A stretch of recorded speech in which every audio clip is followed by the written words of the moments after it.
အားလုံးပဲမင်္ဂလာပါရှင်ကျမရဲ့ channel လေးကနေပြန်လည်ကြိုဆိုလိုက်ပါတယ်ဒီနေ့တော့ကျမတို့မိသားစုတွေက Thanksgiving ကိုဘယ်လိုဖြတ်သန်းမလဲဆိုတာရိုက်ပြပေးမယ့် vlog လေးပဲဖြစ်ပါတယ်ရှင်အဆုံးထိကြည့်ရှုပေးကြပါအောင်နော်ဒါကတော့ကျမတို့မိသားစုတွေချီကာဂိုကိုသွားနေတဲ့လမ်းမှာဖြစ်ပါတယ်ရှင်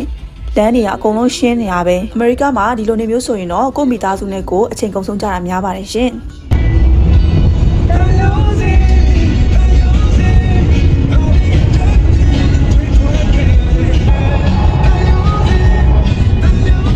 ကျမတို့ကအာသွင်းဖို့လိုနေပြီဖြစ်တဲ့အတွက်အနည်းဆုံးအာသွင်းလို့ရတဲ့နေရာကိုရှာပြီးတော့အာသွင်းမှာဖြစ်ပါတယ်ရှင်။ကဲအခုဆိုရင်တော့အာသွင်းတဲ့နေရာရောက်ပါပြီ။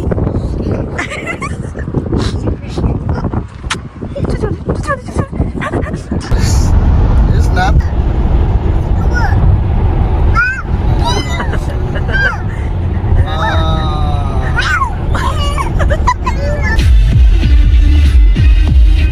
Now turn right onto Access Road.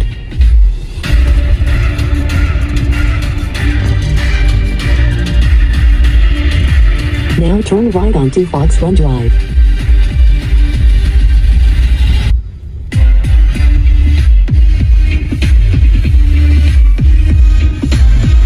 Now your destination. မိသားစုတွေတယောက်ကိုတယောက်ခွန်အားပေးတာတယောက်ကိုတယောက်တတိယအကြောင်းနေပြောပြတဲ့အခါမှာတော့ကျမတို့အတူတူဆွတောင်းကျေးဇူးတော်ချီးမွမ်းပြီးထမင်းတူတူစားကြမှာပဲဖြစ်ပါတယ်ရှင်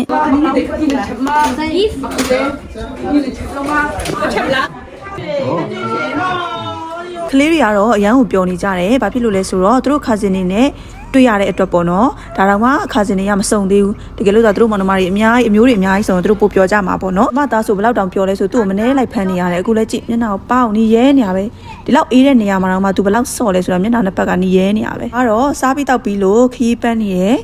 ကျမပဲဖြစ်ပါတယ်ရှင်နောက်နေ့မနက်မှာတော့ကျမတို့ breakfast စာ coffee တောက်ပြီးတော့